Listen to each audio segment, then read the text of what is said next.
My name is Michael Gurian, and I want to talk about The Stone Boys, my new novel. It's just come out at the end of 2019, and I'm really honored and pleased that L'État Books published it. They've done a great job in getting it out. This is a novel that has been 40 years in the making.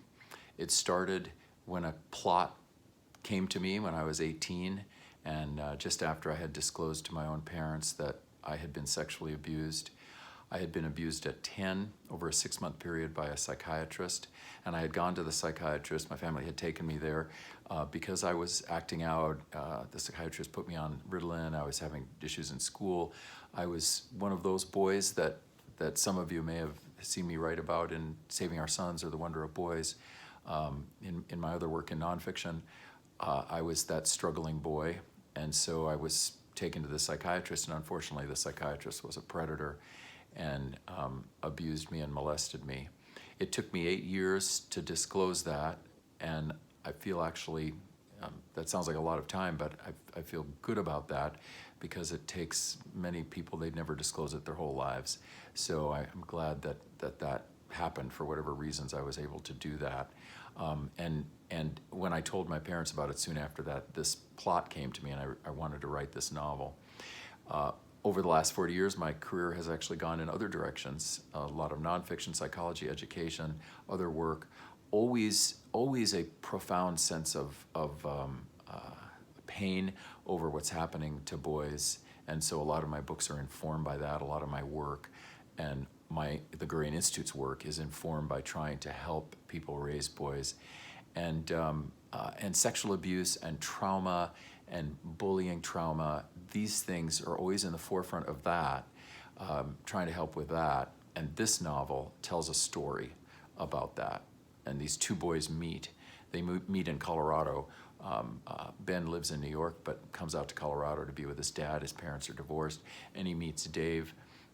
So Ben and Dave form this friendship, and it's kind of my Huck Finn, Tom Sawyer. They're sort of friends like Huck Finn, Tom Sawyer, if I can put it that way. I certainly hope it's like that, kind of goofy, kind of exploring the world together. But in the case of these guys, they both have these secrets, and as these secrets come out about what had happened to them, they form a pact to do something pretty bad to Dave's abuser, Dave's bully, whose name is Alan. And they do that, and then things go awry. And the second half of the novel is that, and I won't give away all the ways that this is different for these two boys. Ben and Dave are different boys, and the outcomes for them are different outcomes. And it's quite a page turner. So I hope you'll enjoy it as a page turner. It also, from the title, The Stone Boys, you might resonate with that and think, there's meaning there. And there is. There are actually a lot of layers in the book as to what the Stone Boys means.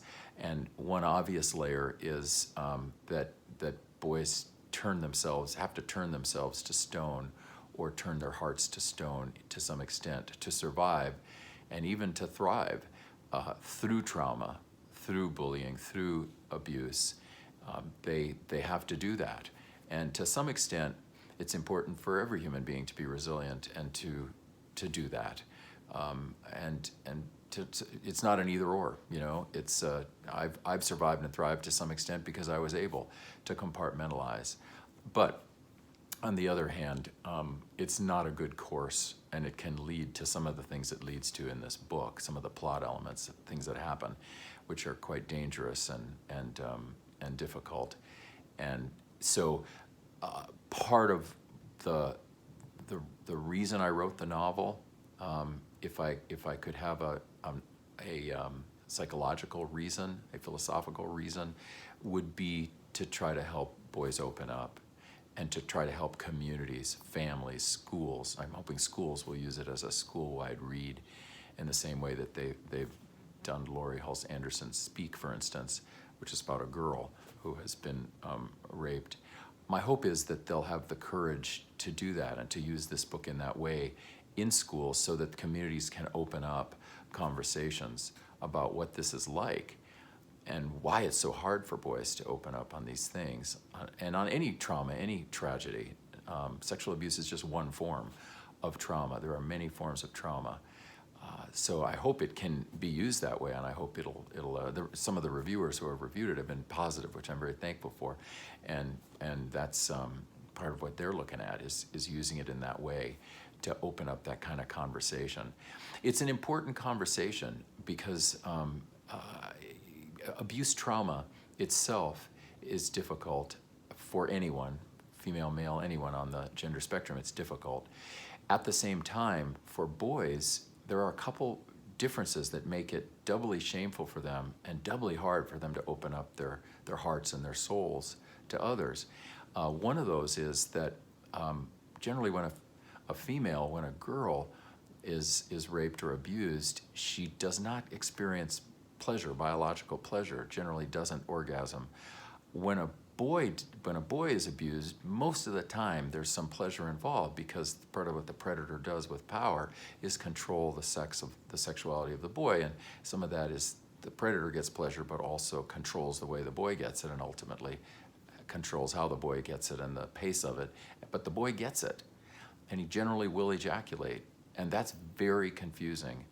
And it's a biological difference that profoundly affects mind, heart, and soul, and adds to the shame and confusion. And I experience it, so I know that not just clinically, but I know it personally. I was in therapy for 10 years working on these issues, and it was very clear that that's a big deal for males. And when I, as a mental health counselor, have helped other males and females with abuse trauma, I've been cognizant of this. A second thing that makes it especially difficult for boys is that most abusers are male, and so it's male-on-male abuse. So when a female is abused or raped, it remains heterosexual. She's generally raped by a man. She's abused by a man. When boys are abused, raped, they're generally raped and abused by a man. For them, the confusion is that most of the boys who are abused are heterosexual. But for some of them, it's happening before they sexualize, before puberty, or as they're sexualizing, and it's very confusing for them. It's a double hit, because they go into adolescence and through adolescence ashamed and confused by the fact that they had pleasure with another man, which seems antithetical to them if they're heterosexual, and it's not antithetical because of cultural homophobia or something like that. It's antithetical because it does not fit their brains. They can't get it to work. And then the society, of course, does what it does with homophobia. But what's going on inside the boy is a profound disconnect between self and soul, between biology and life. And so he takes that into his adolescence and through his adolescence. And I spent many years confused about trying to figure out and how to compartmentalize this, as have clients I've had try to work on it. So those are a couple profound differences that generally don't get talked about. And when people will say, well, why don't men just open up? Why don't boys just open up? There are a lot of these profound things going on that we have to deal with. So I'm hoping in fiction, Stone Boys is fiction. It's been called a gripping novel, a page turner by reviewers, and it absolutely is. It is a page-turning read, so it was not written with a nonfiction intent. It's a novel. But at the same time, it does carry the energy of my other work, The Wonder of Boys Saving Our Sons. It carries that kind of energy to be of use to people. Read it first as a novel that grips you, and you turn the page, and then step away from it and see ways to use it in the cultures that you're in the communities you're in. See ways to use it with teens. It's a crossover YA and adult, so with teens, with your clients if you're in the field, if you're a teacher with your students. I think you'll see, once you read it, ways in which you can use it to further open up the conversation about what's going on with boyhood, what's going on with manhood, what's going on with males, with their development. It fits under that frame as well. The book is The Stone Boys, as you can see, and I am Michael Gurian, and I appreciate you looking at it.